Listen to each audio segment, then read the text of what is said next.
Nung ano talaga, nung graduation nila, nahalana, nahilo talaga ako guys. Sobrang ano, talaga nag-iikot na yung paningin ko nun. Kung napanood yung vlog kanina. Ano po bang gamot sa ganyan guys? Medyo palagi ako kasi nahihilo nitong mga nakaraan ay napapansin ko lang.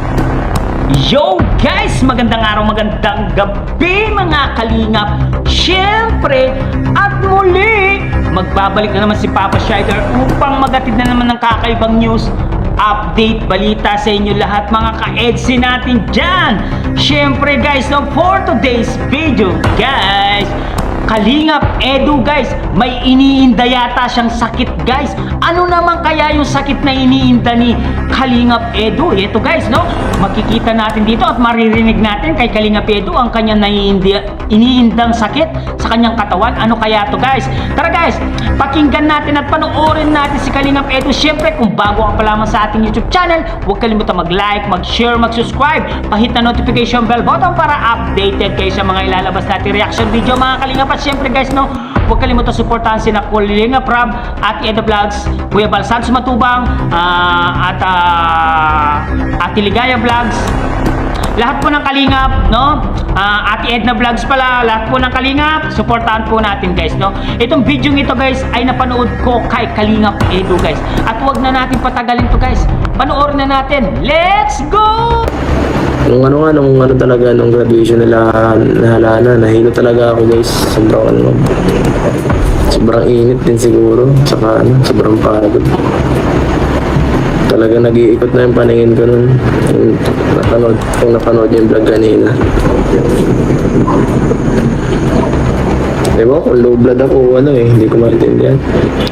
Ano po bang gamot sa ganyan guys? Medyo palagi ako kasi nahihilo nitong mga nakaraan ay napapansin ko lang. At sige, makapula sa tulog. Baka Ma'am Jen ng donor, shoutout. Kung mamikinid mo mapacheck up guys. Sige po, try natin yun. Dapat kumain ka na atay ng manok kahit once a week. Blood test. General check up. Try po natin magpatingin. Konsulta tayo. Sige, try natin yun. Baka next week, pagkatapos ng mga gawain, pagkatapos siguro ng picnic, napacheck up tayo. At, kahit dati pa, nararamdaman ko na yun eh. Hindi po yung biro, totoo po yun talaga. Drink a lot of water, lots of water, you might be dehydrated. Kulang lang ako sa potassium. Kulang sa potassium. Tsamba-tsamba lang. Sobrang pagtulong natin, sarili natin, napapabayaan, pambihira. Hindi pwede. Yan ang pinaka-asset natin para sa pagtulong guys. Dapat yan ang priority. Para mas tumagal ang pagtulong. Diba? Pag tayo na wala. Tapos lahat. Tapos lahat. Tigil lahat. Ayusin mo, hindi ka na-move. Dapat ang lalaki ang mag-move. Eh, hindi mo alam kung nag-move yan. Kaya gusto nga nila ay private na buhay. Kayo ang mag-ayos. Yung mga vlogger na nagang topic ng paano kay Edo. Kayo ang tumigil na. Hindi kayo makamove on at wala na kayong content. Mag-charity kayo para may content kayo. Tapos na yung kay Beyonce. Si Beyonce ay may bahay na. Mayaman na si Beyonce. May bahay na. Nag-aaral. Second year na. May ipon na yan. O ano pa, lumayas na kayo dyan. Ayaw na nga sa inyo. Ayaw na nga magpa-vlog. Ba-vlog pa ninyo. Pagpapara. Tapos pag-aawayan ninyo, magagalit kay Edo. Si Edo, move on na. Sige, ang tulong. Yun baga ang kalingap. Ang kalingap, magtulong, maglingap. Hindi makamove on at wala silang content. Walang kita. Yan, mag-charity kayo. Kaya kayo nagpunta rito para mag-charity. Kaya nagkalingap para mag-charity. Eh, tapos na yung charity kay Beyonce. Ayaw na magpa-vlog ng bata. Eh, di, lubayan na. Yan, shout out mga EDSI niyan. Wala na pong EDSI ngayon. Beyonce na lang. Edo na lang. Edo at Beyonce. Wala nang EDSI. Pero, di ko alam kung sila pa rin. Gusto nila private na buhay. Kaya wag na po natin pakialaman yan. Yung nagang nagang topic ng